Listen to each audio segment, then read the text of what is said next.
Le 100% culturel. Du dimanche au mercredi de 9 h à 10 h sur Alger Chaîne 3. Et bonjour, ravi de vous retrouver ce matin ensemble jusqu'à 10 h. Hakim Abdel Ghafour, le réalisateur, vous salue. Ikram est à la régie. Nous avons Yassine Lefgoum au niveau du streaming. Et puis Sadiq à la barre technique. Et c'est un plaisir de vous recevoir et un bonheur. Tous les matins, nous venons travailler avec beaucoup d'amour et de partage avec vous, amis auditeurs. Et vous qui êtes dans les quatre coins du monde, on ne vous oublie pas parce que je reçois de plus en plus de personnes qui m'envoient aussi des messages à partir de la France et aussi de l'Espagne, également du Portugal. Toutes ces personnes, on vous salue, mes amis, et on vous invite à rester fidèles au programme de la chaîne 3. Avec nous ce matin, et quel plaisir de la recevoir, nous apporte du bonheur, de la joie. Merci pour ce magnifique bouquet de fleurs. Merci beaucoup. Il s'agit de Essia Mezani est parmi nous ce matin dans le 100% culturel. Alors Essia Mezani est une passionnée de danse. Elle a son propre espace de danse. Elle invite beaucoup de femmes à venir aussi danser. Elle s'est beaucoup inspirée de ce qui se fait aussi à l'international. C'est toutes ces écoles pour apprendre des danses latino, c'est selon tango, différentes rock, danses africaines aussi, qui sont aussi très tendance, et de la danse algérienne. En voyageant, vous avez découvert beaucoup de choses et vous avez envie de proposer cela ici aux Algériens. Exactement. Et aux Algériennes plus particulièrement. Bonjour aux auditeurs, bonjour à vous aussi.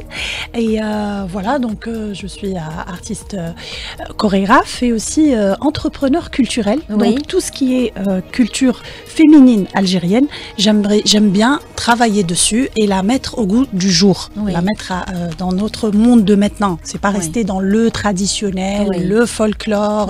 Non, c'est de la rendre à la mode un petit peu. Oui. Voilà.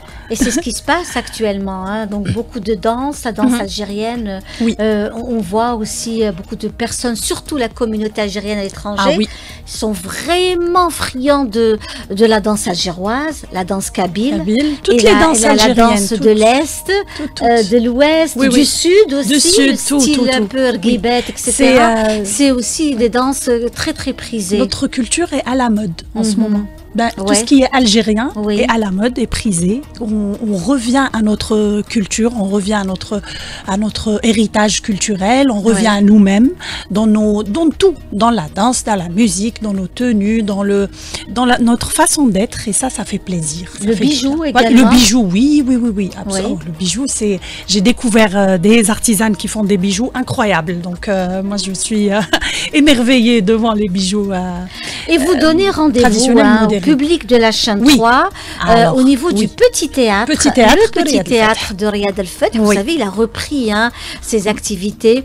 Ce petit théâtre, ô combien apprécié les années 80-90 où nous allions voir Sonia Lerhamha qui donnait aussi son One Woman Show, son monologue, et ça me rappelle beaucoup de choses. Le journal d'une femme insomniaque, c'était une pièce de Sonia. Elle avait interprété dans ce petit théâtre et j'avais été la voir et c'était un moment très fort. Il y avait Fellag aussi qui donnait ces spectacles. D'abord, elle a commencé par ce petit théâtre et puis après, bien sûr, la salle de Nouzeidoun, etc. Donc, tous ces beaux souvenirs, c'est aussi des moments très forts. Et vous renouez avec ce petit théâtre. Donc, on revient à ce petit théâtre, on le réouvre un petit peu, on le met aussi au goût du jour. On fait du spectacle à l'intérieur et puis c'est un spectacle dédié aux femmes. C'est important de le souligner. C'est un spectacle animé par des femmes et dédié à un public féminin.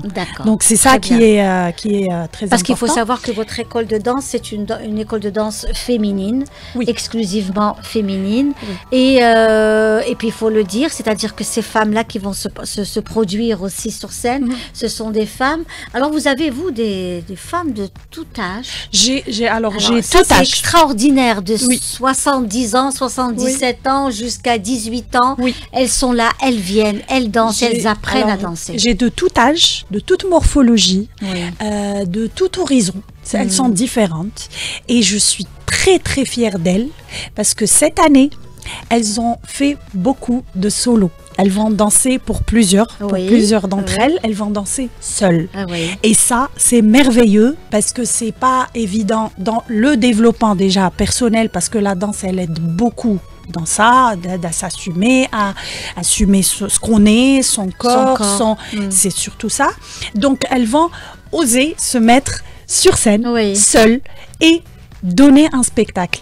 Donc c'est ça, c'est formidable. merveilleux. J'étais venue l'année passée à votre spectacle et c'était la première, c'était une première, donc c'était un moment aussi très important de voir aussi ces femmes sur scène et de partager ces moments où on sentait que c'était aussi pour elles un moment où elles se détendent, de relaxation, de voyage, et en même temps c'était une immersion au patrimoine parce que elles portent la tenue traditionnelle avec laquelle elles dansent. Oui, on danse, alors on travaille surtout sur des danses algériennes. Un peu, on les revoit un petit peu avec des pas plus académiques, un peu plus ajustés, un peu plus classiques. Et puis on fusionne aussi les danses. Donc c'est plus... Il y a de la créativité dans tout ça. Il n'y a pas juste... on ne vient pas voir un spectacle traditionnel et puis voilà. Non, on ne vient pas à le sent et puis on a en face de nous des femmes de tout âge aussi. C'est ça qui interpelle parce que bon, il y a des femmes qui ont 60 ans, 70 ans, d'autres plus jeunes. Un peu plus jeunes, la quarantaine, trentaine. Donc voilà, donc c'est très, c'est assez hétéroclite et c'est très particulier. C'est ce que je voulais dire. C'est très particulier. C'est ça qui est intéressant et c'est ça qui est beau. Donc nous, en tous les cas, on ne peut qu'encourager ces belles initiatives. Mes amis, allez-y, femmes. Donc c'est un espace dédié aux femmes. C'est bien parce que la femme, c'est les 365 jours. Exactement. C'est tous les jours. Nous, on se célèbre tous les jours. Tous les jours. Et ça, c'est magnifique. Il est 9h18 minutes. C'est le 100% culturel. Il est 9h22 avec nous. Essia Mezani qui vous donne rendez-vous à la salle Ibn Zeidou. Ne ratez pas la salle, le petit théâtre. Le petit théâtre de l'Office Riyad El-Fath. Ce petit théâtre magnifique qui a repris aussi ses activités ce samedi à quelle heure? À 17h. Voilà, ce samedi à 17h. 17h, c'est super. Vraiment, 17h, on est bien. C'est une bonne heure le samedi pour découvrir aussi ce spectacle, un très beau spectacle donné par votre établissement, n'est-ce pas? Et il faut dire que Essia Mezani, vous disiez avant cela, comment vous êtes retrouvée dans la danse? Vous êtes une danseuse professionnelle, vous avez été formée. Oui. Alors, j'ai été formée depuis jeune. J'ai été formée à plusieurs danses, un peu de classique, du contemporain, de l'égyptien aussi traditionnel. Et puis, depuis, c'est resté. Toujours, je suis passionnée par nos danses. Toujours. Je revois un petit peu, surtout d'un côté, d'un point de vue technique, c'est pas évident. Nos danses sont complexes, sont compliquées. Elles ont une histoire, c'est important. Le pas a une histoire. Le pas du pied a une histoire. Le pas du bassin a une histoire. Le pas les mouvements du ventre ont une histoire. Les mouvements des épaules ont une histoire. Le travail avec les mains a une histoire aussi. Tout ce qu'on danse avec les mains a une histoire. En fait, ce qui m'a toujours fasciné dans nos danses algériennes, c'est que on découvre et redécouvre nos histoires dans le mouvement. Et c'est un travail anthropologique. C'est incroyable, ça c'est magnifique.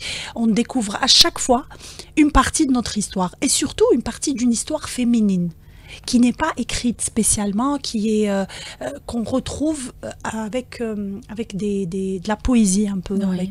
C'est un héritage oral qui n'est pas écrit et qui est très très très très riche.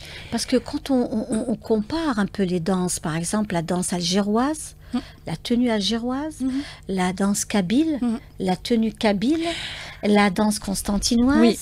tlemcenienne, Voilà. Alors ça, targhi. ça c'est des danses cétadines. Tout ce qui est algérois, constantinois, tout ce qui est en relation avec la musique et l'andalouse, Oui, la musique andalouse oui. et un petit peu Oui. tout ça. Donc des danses cétadines, c'est des danses qui sont un peu dans la... Elles sont codifiées, elles sont un peu dans la retenue, elles ont des significations. Oui. Il y a beaucoup de choses qui vont... C'est très qui se- subtil. C'est très subtil. Et puis la tenue, elle ne permet pas de faire plus. Oui. Voilà. Après, il y a les danses puissantes. C'est les danses des montagnes. Oui. Ça, c'est des danses puissantes, Oui. c'est des danses guerrières. Oui. Donc, alors, des significations, des mouvements, elles sont juste, ça donne la chair de poule, les Oui. significations. Donc, voilà. Que ce soit la danse Ah oui. kabyle Toutes. de la femme, la Oui. danse Shawi, shawi, les la danses danse aussi de Neili. Wersnis, Wersnis. Neili, les danses aussi du côté de Tieret, de Tlemcen aussi. Il y a là où il y a des montagnes, Oui, les danses oui. des montagnes, c'est Oui. des danses puissantes. Oui. Voilà. Et puis il y a les danses thérapeutiques qu'on retrouve beaucoup dans le grand désert au sud. Hein. Il y a les danses thérapeutiques qui sont magnifiques. Vraiment, on danse pour... c'est l'âme qui danse, ce n'est plus le corps, c'est plutôt l'âme qui danse, accompagnée bien sûr de la belle musique du sud, avec tous les instruments Oui. du sud. Donc c'est autre chose, c'est un autre volet, c'est un autre monde. Et ça, c'est Voilà. vraiment quelque chose. Vous revenez beaucoup sur le retour le port de tête aussi. Ah oui, Vous revenez beaucoup sur le port de tête, ah oui. la posture, Alors ça, c'est le notre regard, volet, le c'est- visage. Parce La qu'il y a posture, des visages où le visage est fermé. Mm. Hein, Il y a des par danses exemple, où il faut avoir le visage fermé. la chanson, dans la danse algéroise, Il faut. il y a un visage assez, voilà, donc Doux. doux, Tepsima, voilà, tout à fait, sans plus. exactement. Voilà. Et puis après, Oui. on passe à la danse kabyle. Il y a des visages, des expressions de visage qui font que, et la posture, La posture, elle est importante dans toutes les danses. C'est important d'avoir qui un adopte joli... aussi la, Ah la oui. tenue, le bijou. Ah oui, oui, oui. C'est déjà mettre en valeur sans danser. La posture est importante pour se mettre en valeur. Déjà, personnellement, ça nous donne une belle présence. Oui. Et puis pour mettre en valeur aussi les tenues, les bijoux, tout ce qu'on a. Tout ce qu'on a comme tenue, Oui. voilà, tout ça, On c'est parlait de de cela, mettre... du patrimoine, justement, puisque l'Algérie aussi préserve son patrimoine et ses vêtements traditionnels accompagnés de ses accessoires. On revient juste, par exemple, à l'exemple de la robe kabyle, qui aujourd'hui est en pleine... Donc, le dossier a été présenté autour de la robe kabyle, le fouda, le hzem, le bijou, le foulard, toutes Et les tout, broches, tout, tout ce tout. qui... le khalkhal, Oui. tout cela donc pour le préserver, donc qui a aussi un rôle important et dans la société, hein, donc et également lors des fêtes. Lors parce des que- fêtes aussi. Mais les femmes en général, surtout les femmes des montagnes et des monts et tout ça, elles portent leur tenue. Elles portent leur tenue tous les jours. C'est pas juste pendant les fêtes ou là. Donc voilà. Donc voilà. Très bien. Eh ben, écoutez, il est 9h28 et on reste justement dans le monde des arts au féminin et cette fois-ci avec Nadia Siessi qui a rencontré pour nous Radia Gouga qui a aussi un travail très très particulier.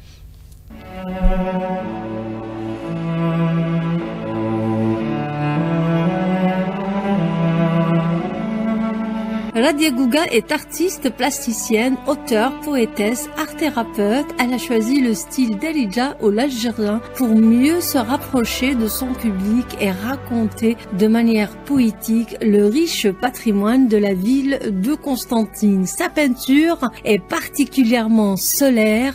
Elle transmet de la lumière, des couleurs vives qui donnent une harmonie apaisante. Harmonie apaisante, parce que cette exposition placée sous les auspices de la paix, la quiétude, la paix intérieure, la sérénité, et qu'on ressent justement à travers l'ensemble des tableaux ainsi qu'à la lecture poétique que j'ai effectuée dans le style Zajal et dans mon concept Zajal Jazz méditation, inspirant à la méditation. Et cette belle fusion tout en synchronicité avec nous et crée justement cette belle harmonie qui nous apaise et nous guérit. C'est comme un chant de la nature qui nous apaise, c'est un sourire rendu à l'âme et on en a réellement besoin dans un monde qui nous asservit de plus en plus, un monde de matérialisation. On a besoin de ça. On a besoin de cette évasion, de cette méditation à travers de ces couleurs et de cette harmonie apaisante. Radia Gouga, y a-t-il un lien entre votre peinture et vos écrits?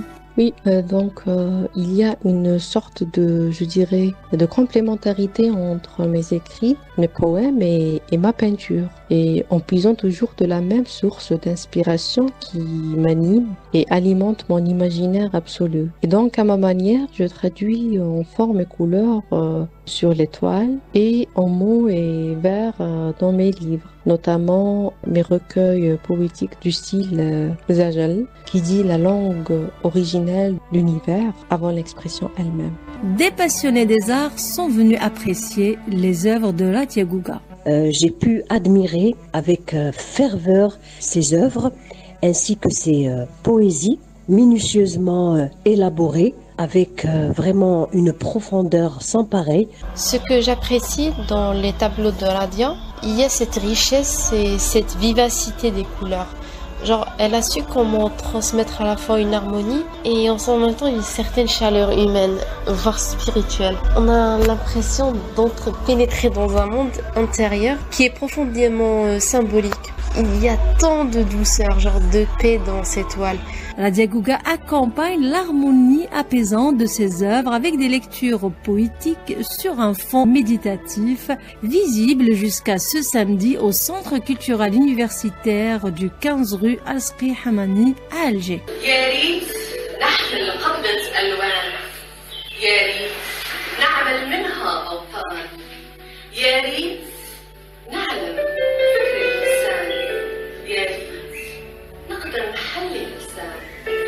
الفجر طلع صار يطلع في واد يا ريت نشبع من التسبيح يا ريت نفهم كلام الطير يا ريت يبقى الورد ما يبان يا ريت يسقى من نبع. Avec Essia Mezani qui est parmi nous ce matin. Essia Mezani qui vous donne rendez-vous au Petit Théâtre de l'Office Riyad Al-Fath ce samedi à 17h. Un rendez-vous à ne pas rater. C'est une rencontre au féminin. Au féminin où elle se fera un plaisir de vous recevoir, mesdames, puisqu'il va y avoir aussi d'autres dames qui vont se produire sur scène. Et c'est aussi un peu le résultat de ce que vous faites tout au long de l'année, n'est-ce pas, Essia Mezani, puisque vous avez, ce sont des adhérentes, ces femmes-là, ce sont des adhérentes. C'est le résultat de ce qu'elles ont appris pendant l'année et pour certaines pendant des années maintenant, parce qu'il y a des niveaux. Voilà, il y a des débutantes et il y a des intermédiaires, celles qui ont fait plus, qui ont appris plus de choses et qui ont fait des tableaux magnifiques. Je suis tellement contente cette année, je suis fière, contente, elles se sont dépassées vraiment pour des femmes qui sont pas professionnelles, elles ont pas, c'est pas leur travail. Tout le monde travaille. Toutes ces femmes-là travaillent toute la journée. Elles ouvrent une petite bulle en fin de journée, une fois ou deux fois par semaine. Voilà. Elles se retrouvent chez vous. Elles se font plaisir. Et ce qui est impressionnant, elles sont vraiment impressionnantes parce que elles apprennent même la fatigue de toute la journée. Je donne des chorégraphies quand même complexes, je donne des informations, il y a un apprentissage qui se fait et elles apprennent malgré la fatigue, les embouteillages et tout, voilà, une fin de journée. C'est comme si c'est une nouvelle journée en fait, c'est un nouvel air, c'est une bouffée d'oxygène. Donc elles apprennent bien et elles ont appris beaucoup. Et puis pendant ce spectacle, on ouvre c'est un univers. On va passer d'un univers à un autre. C'est ça qui est intéressant. On va aller sur plusieurs aspects. On va aller parler de tout ce qui est féminin, de nous, comme en tant que femmes, de la sororité, de l'amitié qui se crée avec entre femmes qui ne se ressemblent pas du tout, qui sont complètement différentes. On va aller sur, bien sûr, sur tout ce qui est algérien, tout ce qui est héritage culturel tana, bien de chez nous. Oui. On se l'approprie, on le reprend, on le vit. Voilà. Et puis on va vous faire participer un petit peu. C'est ça un petit peu la surprise. Je vous dis pas plus, mais on vous fera participer un petit peu au spectacle. Voilà. Puis ce qui est bien aussi chez vous, l'année passée, par exemple, quand j'étais venue voir cette fête, il y avait de tout. C'est-à-dire que vous avez rien ne se fait de façon anodine chez vous, puisque il y a donc vous rendez hommage à toutes ces femmes, à ces groupes de femmes qui font de la musique aussi. Par exemple, le Msama, Talbat al-Khalat, le Fqirat, le Meddahat, le groupe des femmes Touareg. Vous rendez hommage à toutes ces femmes qui font de la musique, qui chantent et qui dansent. En fait, c'est des groupes de chant et de danse féminin. Sauf que ça, on filme pas ça. C'est dans les familles, c'est dans les fêtes. Ça reste en intimité. Oui. Justement, notre spectacle, il est en intime. Parce qu'il est entre nous, entre femmes. Alors justement, mesdames, il faut savoir que ce spectacle de samedi à 17h, c'est un spectacle ouvert à toutes les femmes, exclusif à toutes les femmes, sans bien sûr qu'il y ait cette ambiance où on filme, on fait des vidéos, etc. Non. Tout ça, c'est un espace où vous venez. Vous mettez de côté votre téléphone dans votre sac et vous profitez du moment. Voilà. Vous profitez du moment. C'est exactement ce que je dis au début du spectacle. Je dis ne filmez pas, profitez du moment, rentrez avec nous dans notre univers, dans notre monde, partagez ce moment magique, suspendu, beau, féminin, profond. Parce que en dansant, on donne une partie de nous, de nos émotions, une partie de nous vraiment. On s'ouvre à l'autre.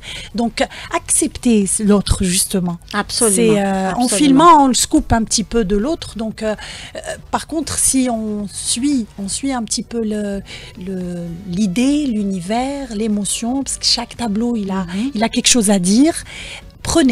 Prenez ce qu'on a à vous donner. Absolument. Voilà. Et puis profitez de l'instant. Profitez de l'instant, bien sûr. De l'instant, du moment présent.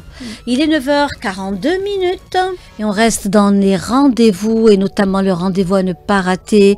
C'est Abbas Riri qui vous donne rendez-vous le 19 juin au Théâtre Régional de Constantine. Et puis le 26 juin, il sera à l'Opéra d'Alger. Boualem Bessaïeh Abbas Riri. Vraiment, c'est aussi aujourd'hui. Il a bel et bien pris la relève autour du Melouf, de la chanson constantinoise, et il faut savoir qu'il va se produire le 26 de ce mois au niveau de l'Opéra d'Alger. Donc allez-y, prenez aussi vos billets, choisissez votre espace, votre place, donc parce que là ça part comme des petits pains, les places pour Abbas Riri à l'Opéra d'Alger. On revient avec Essia Mezani qui est parmi nous aujourd'hui, qui elle vous donne rendez-vous ce samedi à 17h au niveau du Petit Théâtre de l'Office Riyad Al-Fath. À vous, mesdames, vous qui nous écoutez ce matin, ça va être un moment fort, un très très beau moment, parce que quand on est accueilli dans cet espace, c'est comme si on venait à un mariage traditionnel. Vous rentrez dans une grande, on dirait que vous rentrez dans une grande maison, la maison des grands-parents, des arrière-grands-parents, voilà. Parce qu'il y a une ambiance, il y a le Dakhl Msam'i. Ah oui. Rana Djinek, Dakhl Msam'i, c'est comme ça que vous vous accueillez. Le spectacle s'appelle Rana Djina. Rana Djina 2. Parce que l'année dernière, c'était Rana Djina. Cette année, c'est Rana Djina 2.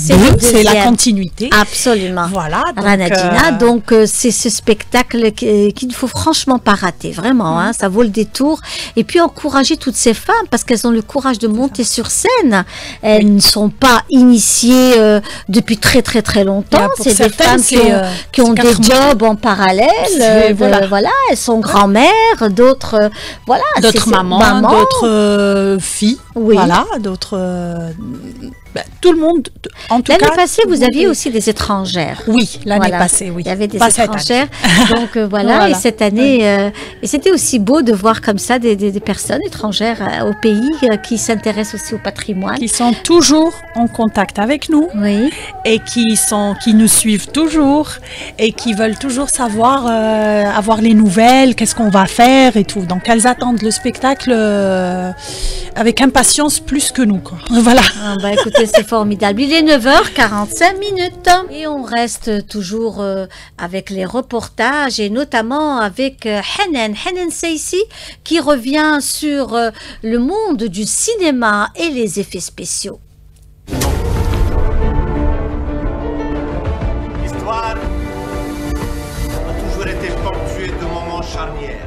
Héliopolis, j'ai eu affaire à une équipe algérienne à 100%. Jafar Qassem, producteur, réalisateur. On a essayé de reconstituer beaucoup de séquences comme la course de chevaux. Il y a eu des effets spéciaux par rapport aux gradins, par rapport aux spectateurs. On a multiplié les gens. Lors de la manifestation du 8 mai 45, des effets spéciaux pour quintupler le monde qu'il y avait, habillé différemment. Il y a aussi des effets spéciaux du four à chaud, plein d'autres effets qu'on a recréés sur Héliopolis.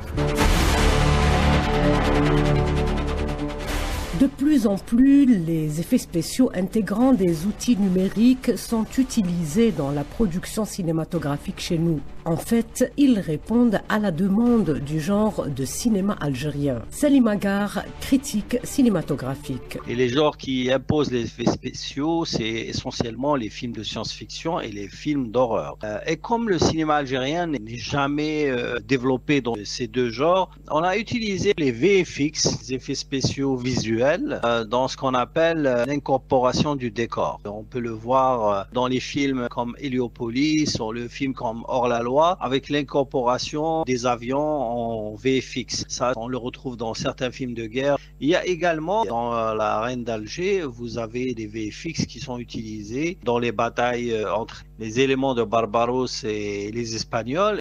Il y a également l'utilisation des VFX, surtout dans les films de guerre récemment, avec certains courts-métrages, certains films longs-métrages. Le feu des mitraillettes, les impacts de balles, tout ça, c'est incorporé en post-production grâce aux VFX. Considéré comme un département technico-artistique, ce métier est devenu une partie intégrante dans la production cinématographique actuelle. Jafar Qassem, producteur et réalisateur. Aujourd'hui, on est vraiment à l'ère des effets spéciaux qui remplacent un pourcentage important de SFX, des effets spéciaux studio que nos prédécesseurs, réalisateurs et cinéastes produisaient. C'est vrai qu'il n'y a pas beaucoup de techniciens qualifiés, mais il y a quelques jeunes talents algériens qui sont très très bons, qui méritent d'être soutenus. C'est un métier à part. Une seconde d'effets spéciaux, c'est énormément de travail, de création, et c'est aussi un travail de complémentarité avec le décor, avec la lumière, pour pouvoir proposer un panel d'effets qui est compatible à ce que souhaite le réalisateur. Ça reste quand même un domaine rare, dans le sens où il n'y a pas beaucoup de techniciens d'effets spéciaux. Et parmi les jeunes spécialistes dans ce métier, Sami Lamati. Il revient au pays après une expérience professionnelle dans le cinéma hollywoodien. Après avoir étudié en Algérie, je suis allé étudier au Canada, dans une école justement qui était spécialisée dans l'animation 3D. Et après ça, j'ai commencé à travailler dans des studios d'effets spéciaux qui faisaient principalement des films hollywoodiens comme Blade Runner, Alien, Tarzan, Mowgli. Et c'est comme ça que je me suis retrouvé dans le monde des effets spéciaux de haut niveau. Et je pense que c'est une industrie très florissante qui a beaucoup d'avenir et qu'il faut qu'on trouve les moyens de l'avoir chez nous et commencer à développer chez nous pour avoir une indépendance de ce côté-là. Il y a eu une révolution à la fin des années 90, début des années 2000 et c'est là que ça devient important pour l'Algérie qui veut relancer son cinéma. C'est un élément clé. Et je pense que maintenant c'est le bon moment avec l'émergence de l'intelligence artificielle. Le métier est complexe, il compte sur plusieurs spécialités numériques de nouvelle génération, relève Sidali Zafoun, directeur photo et artiste professionnel du VFX. Par exemple le rotoscoping, le matte painting, compositing, 3D modélisage ou simulation, les explosions fluides, des systèmes particules. هادو complet, les artistes هادو يتلموا في un studio pour créer des séquences immersives. C'est un segment très important qu'il est temps de booster dans le cadre du développement de l'industrie cinématographique, nous dit Jamel Mohamdi, auteur critique cinéma. Tous les grands films utilisent les effets spéciaux dans le cinéma mondial. Nos réalisateurs, les jeunes surtout, aiment le numérique pour développer ce domaine. Et il serait juste utile de créer des studios spécialisés, de former des techniciens de qualité, d'impliquer les jeunes talents pendant le tournage des films pour l'expérience. Cela aidera à faire grandir cette industrie qui est très importante dans le cinéma algérien. Il n'y a pas encore beaucoup de travail dans ce domaine, mais cela peut grandir par la création même des petites entreprises. On peut aussi travailler avec des entreprises étrangères, pourquoi pas, pour maîtriser cette industrie qui est très importante pour notre cinéma. Avec la multiplication des festivals, des masterclass, l'avènement des technologies de pointe du monde numérique et surtout la passion tenace de ces artisans, le métier des effets spéciaux en Algérie commence à sortir de l'ombre. De quoi contribuer dans le nouveau décollage du cinéma de genre algérien. Un genre qui a toute sa place dans le monde du grand cinéma. Extrait du Dakhl Msam'i en hommage à Yemna bint Cheikh El Mehdi, qui a lancé cette chanson il y a de cela très longtemps. Nos femmes étaient aussi des femmes très émancipées, qui avaient toujours quand même un monsieur. Derrière elle, c'était son père aussi, bien sûr, qui était présent, qui l'a, voilà, tout à fait, c'est important de le dire, c'est très important. Bien sûr. Voilà, donc nous avons tous eu ou un papa, ou un frère, ou un oncle, ou un grand-père, ou un voisin pour certains, qui ont accompagné toutes ces femmes à avancer, à percer, et c'était le cas de Yemna bint Cheikh El Mehdi. Donc ça aussi c'est quelque chose de magnifique. Et vous commencez avec Rana Djinek. On commence le spectacle avec Rana Djinek. Donc on rentre dans la salle de spectacle avec cette belle chanson qu'on apprécie toutes, voilà, qu'on aime beaucoup. Voilà. Et puis plusieurs, on rend hommage à plusieurs groupes féminins algériens de toutes les régions. On suit Rana Djinek parce que le spectacle s'appelle Rana Djinek. Et puis on suit ça avec du Terbat El Khalet, avec le Fqirat, avec le Meddahat, avec plusieurs vraiment on voyage dans plusieurs régions avant le spectacle déjà, par la musique. Donc voilà. Voilà. En tous les cas, c'est formidable et c'est vraiment très intéressant de découvrir tout cela. Vous avez fait aussi en parallèle, il nous reste que quelques minutes avant la fin de notre émission, mais je voulais revenir aussi sur ces actions que vous menez au profit des femmes, toujours. Artisanes, avec des espaces où vous mettez en avant la production de ces jeunes dames. Alors il faut savoir que on est un espace culturel aussi, où tout le travail des femmes est mis en avant, mis en valeur. En général, chaque mois, on organise des expositions, on met en avant le travail fait main. Déjà, on se met ensemble, on contacte, on se connaît, on fait connaissance entre nous, c'est déjà bien. Et puis, mettre en avant tous les produits artisanaux, voilà, le fait main. Et j'invite tout le monde, par contre, les familles, parce que c'est un espace familial, où il y a même un espace de jeu pour les enfants, de jeux de société, voilà, autre chose. Voilà. J'aime bien, on reste toujours dans l'espace bien travaillé. Voilà. Et c'est bien de les encourager, de venir voir ce qu'elles font, de s'intéresser au fait main, revenir au fait main, qui est très très très important et très beau. Moi, je suis toujours impressionnée et inspirée par ce qu'elles font, parce que il faut avoir le temps, l'idée et le courage de le faire, parce que pour plusieurs, elles travaillent. Elles ont un travail toute la semaine et c'est les week-ends, elles consacrent les week-ends pour le fait main. Voilà. En tous les cas, merci beaucoup. Merci à mes amis qui étaient parmi nous ce matin dans le 100% culturel et qui vous donnent rendez-vous ce samedi 17h au Petit Théâtre de l'Office Riyad El Fath. Un rendez-vous à ne pas rater. Merci beaucoup. Merci à vous. Excellente journée. Et à demain.